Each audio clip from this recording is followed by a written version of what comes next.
It's the first time I've ever watched him play without me on the sideline. I've never seen him play without me coaching him, so that was strange, but it was good and it was healthy. And there are a lot of Browns fans who are here today, and he was signing some autographs. His dad, of course, was here. There he is, cowboy hat and all. There were tons of Browns fans out there today, and Shedeur Sanders was busy signing autographs like a rising star. His dad was there too, posted up with that calm look he gets right before things explode. And make no mistake, the Cleveland Browns locker room is a full-on powder keg right now, and Coach Prime himself is the one who sparked the fire without even blinking. Deion Sanders has officially had enough, and when you hear what just went down between him and head coach Kevin Stefanski, you'll understand why the whole NFL is watching this situation like it's the final episode of their favorite drama series. This stopped being just a football topic the second Deion got involved. This turned into a story about respect, pride, and a father watching his son get handled in a way that feels flat out wrong. Picture what's happening in Cleveland right now, because the whole thing is wild. Shedeur Sanders, a fifth-round pick whose last name made people accuse him of being overdrafted, just joined the NFL's most cursed quarterback franchise and somehow pulled off something they haven't seen in nearly 3 decades. He won his first game, and he didn't just win. He made throws that had Myles Garrett looking up at the Jumbotron like he had just witnessed a magic trick. We're talking about a defensive superstar who usually doesn't even glance at the offense because he's too busy carrying the team on his back, suddenly stopping mid-breath to react to a rookie's throw in public. That's how different Shedeur's presence was. But here's where things shift into full chaos. After just 1 week of actual practice with the first-team offense, this kid goes out there and throws passes Browns fans haven't seen completed since the Clinton era. He becomes the first Browns rookie QB to win his debut since 1995, snapping a brutal 17-game losing streak for rookies in Cleveland. That alone should have had the coach doing a victory lap, right? So what does Kevin Stefanski do? Does he step up and say Shedeur is the guy going forward? Does he hype him up for giving this team their first sign of hope in forever? Not even close. Instead, he shrugs it off and gives that same robotic not getting ahead of ourselves line that coaches use when they don't want to commit. You've been keeping up with Shedeur in Cleveland. What's the best piece of advice you've given him as a dad and as a coach? Be patient and be ready. You got to be ready when it's time. But when it's time, you're going to know. And it's coming up. There we go. You know, I got a prediction. I ain't telling nobody. I got a feeling when it's going to go down. But it's going to go down this year. It's going to happen. All right. Yeah, he going to get a shot. And that's all you can ask for as a player. All you can ask for is the opportunity, right? Tell me this, because this was all over the media, because I know y'all keep it a buck. That's why I love y'all to life. Yes. They made a big deal out of Philly called us on draft day. Okay. They didn't mention that. I just let a cat out of the bag. I didn't know that. Yeah, okay. Who was it? Baltimore. And the Browns. Yeah. And the Browns. They forget, I know, I played for Baltimore, so me and Ozzie are cool. So There you go. we understood that whole conversation, and he wanted to talk to Shedeur as well as he wanted to talk to me. And I put Shedeur on the phone, and Shedeur, I don't want to say how it went, but how in the world can somebody fault him for saying or thinking, why in the world would I go back up Lamar for 10 more years? For sure. I've never sat on the bench and said, well, I learned a lot today. That is a great quote. Goddamn, that is a good quote. Now think back to when Dillon Gabriel was getting rocked every single week, dragging the Browns to a painful 1-4 record in his starts. When reporters asked Stefanski if Gabriel was still the starter after all those tough games, did he hesitate? Did he ask for time to think? Not even a little. He instantly confirmed Gabriel was still his guy, no questions asked, no hesitation, like it wasn't even up for debate. See the issue now? You can understand why Deion Sanders reportedly went off when he heard about this, because it's obvious something doesn't smell right and the whole thing stinks worse than fish left outside on a hot day. Kevin Stefanski is treating Shedeur Sanders like he's some temporary fix, a placeholder, a player who needs to prove himself over and over again, while Dillon Gabriel gets the benefit of the doubt, no matter how tough the results have been. And that right there is why Coach Prime is fired up and ready to confront what he feels is disrespect. Now let's get into what actually happened on that Las Vegas field that everyone in the league is talking about. Shedeur walked into a situation that would have broken a lot of young quarterbacks. He's behind an offensive line that struggles to protect him, and he's playing for a team sitting at 3-8, filled with fans who have been through so much heartbreak they don't even know how to hope anymore. He'd been stuck running the scout team for weeks and only got 1 full week of practice with the starters.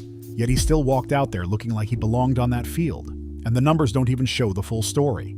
He went 11 for 20 for 209 yards, a touchdown, and 1 interception. On paper, that looks fine. Not amazing, but fine. But when you watch the actual tape and see the timing, the poise, and the throws he made under pressure. It becomes clear he did something special out there in Vegas.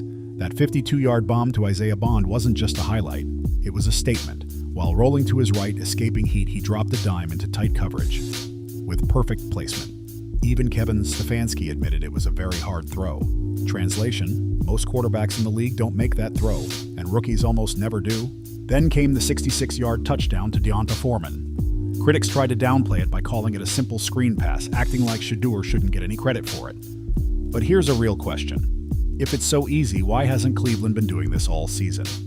If tossing a screen for a 66-yard touchdown is that basic, why did it take Shedeur one start to unlock it? Because he threw it on time. He put it exactly where Foreman needed it, and he made the correct read instantly, something the Browns' offense had been missing with Gabriel under center.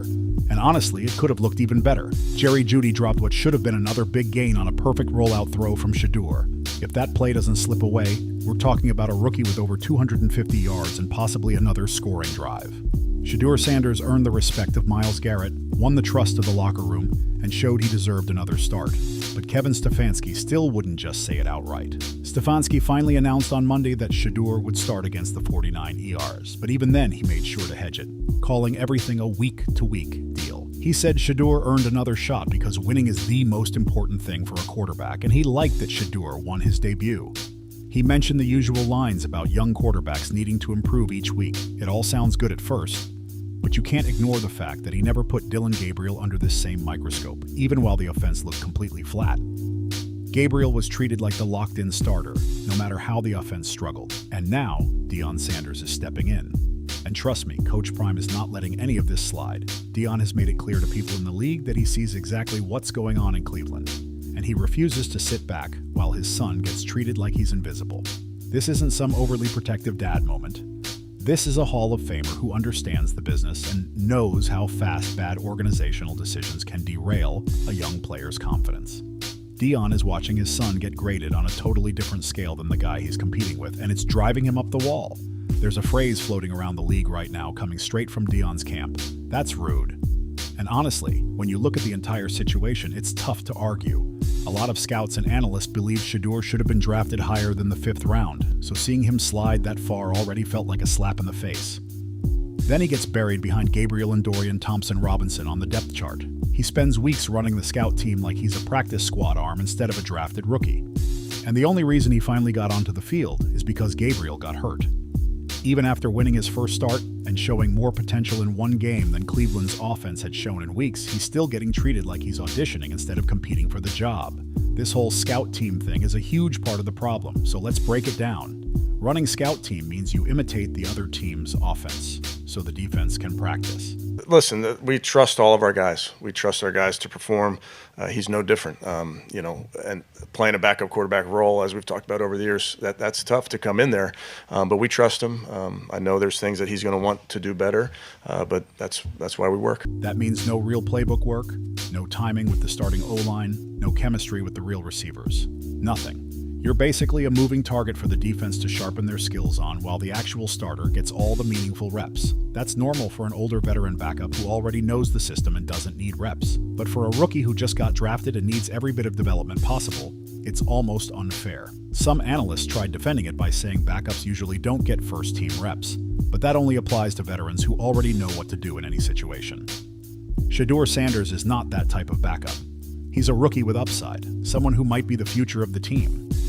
Yet he spent weeks getting no real development before being thrown into his first NFL start with 1 week of prep, and still performed well. That says a lot about his natural ability and his mental toughness, but it also raises questions about what Cleveland is doing to develop their talent. This is exactly what has Deion Sanders frustrated.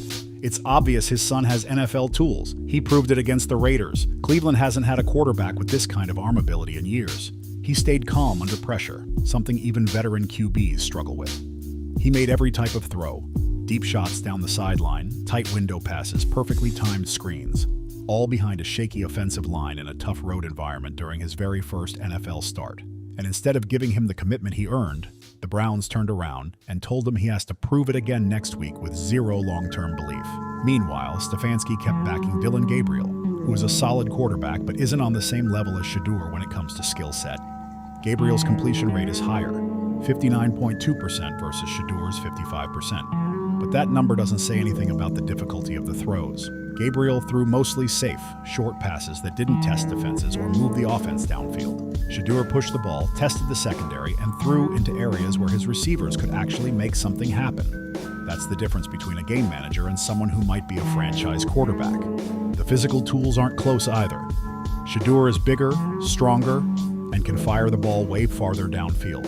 He can make every throw modern NFL offenses need. Different angles, movement throws, tight windows. Scouts talked about all of this back when he was at Colorado, and people wondered why he slid to the 5th round.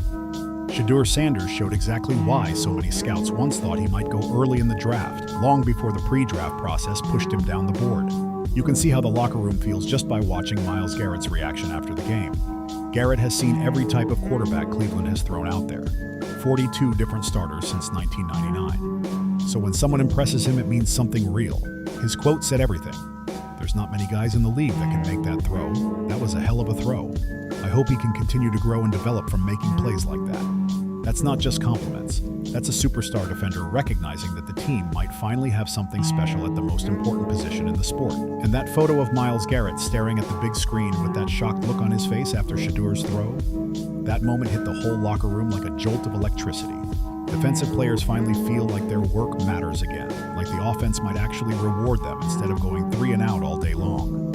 For years, the defense would ball out, but the offense couldn't match their energy. Now, with Shedeur leading the huddle, the vibe is totally different. Suddenly, players believe big plays can happen at any moment, and the offense might finally turn into something dangerous instead of a weekly struggle. That's why everyone watching this situation is so frustrated with Kevin Stefanski refusing to fully commit to Shedeur. Stefanski had no hesitation calling Dillon Gabriel the clear starter when the Browns were losing week after week, even when defenses were tearing Gabriel apart, and the offense couldn't get anything going. But now, after Shedeur wins his debut and looks better in one game than Gabriel looked in several starts, it magically becomes a week-to-week thing. Suddenly, they need to see more. Suddenly, there's doubt. This is exactly the type of treatment that can ruin a young quarterback's development. It sends mixed messages, makes the offense unsure who their leader is, and tells the locker room the coaches aren't sold on the guy who just gave them hope. How is Shedeur supposed to walk into the next game feeling confident when his own coach can't give him a real commitment after he won in a brutal situation for a rookie? Deion Sanders knows how dangerous this kind of environment can be. He played at the highest level imaginable and understands how quickly the league can move on from talented players who don't get proper support. Watching his son navigate this kind of minefield, while being held to a totally different standard than the players around him, has to be incredibly tough for him. So nobody should be shocked that Deion Sanders has been vocal about how unhappy he is with Cleveland's handling of the situation. Now, let's get into the real issue. A lot of critics want to downplay anything good Shedeur does just because of his last name. They assume that since Deion is involved, Shedeur must have been handed everything. They try to say he had only got opportunities because of his father and that he can't be an underdog if he grew up with any advantages. And yes, having Deion Sanders as your dad and quarterback coach gives you knowledge most young quarterbacks don't get. But here's what those critics miss completely. Having a famous father doesn't help you drop a 52-yard touchdown with a defender inches from your face. It doesn't give you arm strength to fire passes into tight coverage down the field. It doesn't let you read a defense and make a snap decision when the pocket is collapsing. Shedeur Sanders had to earn his spot everywhere he went. He had to beat out other quarterbacks to start at Jackson State. He had to switch to Colorado and prove himself against top competition. He had to show his value all over again before the draft, even though some scouts underrated him compared to his actual tape. Now he has to prove himself in the NFL, where your last name means nothing once the ball is snapped. Plenty of players with famous fathers never made it in the league, because talent always decides the truth. Either you can play or you can't, and Shedeur can play. He proved it in Colorado, with over 3,500 yards and 27 touchdowns. He proved it in Las Vegas when he stayed poised in his first NFL start. A road game behind a shaky line with every reason to struggle. But he still looked composed. Now he gets another chance against the 49 ERs. A way tougher test than the Raiders. This is the matchup that could completely shift the Browns' future. The 49 ERs have a scary pass rush, tricky defensive looks, and a front seven that will test every part of Shedeur's game. This is where we find out the real story. Can he handle elite pressure? Can he diagnose hidden coverages? Can he stay calm when the pocket collapses around him? On Sunday, the entire NFL will be watching to see whether Shedeur Sanders is legit or if his debut was just a hot start that cools off against the top defense. Stefanski is making life harder for his young quarterback by refusing to commit and dragging this week-to-week evaluation into every press conference. That kind of uncertainty is exactly what holds rookies back. When a player feels like one mistake might get him benched, he's not playing free, he's playing scared. And scared quarterbacks don't grow. This is exactly how the Browns ended up with 42 different starting quarterbacks since 1999. It's not just bad luck or bad drafts, even though those played a role. It's because the franchise has never built a stable environment for a young quarterback to learn. Every time something goes wrong, they panic. Instead of letting a young guy work through normal growing pains, they throw a veteran into the mix and create unnecessary drama. They stir up quarterback battles that don't need to exist, then wonder why nothing clicks. And the wild part is that Cleveland actually could break that cursed cycle right now with Shedeur Sanders, if they truly choose to commit. He's got the talent, the arm strength, the toughness, and the calm mindset you need to survive in the NFL. What he needs is a coaching staff that believes in him and gives him the space to make mistakes without feeling like the sky is falling. He needs to know one bad throw won't get him shoved back to the bench. That matters more than people realize. Deion Sanders has been fighting to get his son that opportunity. Not special treatment, not shortcuts, just basic fairness. He wants Shedeur held to the same standard as every other quarterback in the room and to get the support he earned with his performance. That's not asking for anything wild, that's just respect. And the fact that Stefanski can't show even that much is exactly why Deion is frustrated. He's watched his son battle doubters at every level, from college to the draft to this exact moment. He saw Shedeur fall in the draft despite having the talent to go higher, then get buried on the depth chart in Cleveland, then stuck on the scout team like he was a random spare body. So of course, Deion hoped the rookie's first NFL win, on the road, under pressure, behind a shaky line, would finally force the staff to acknowledge him.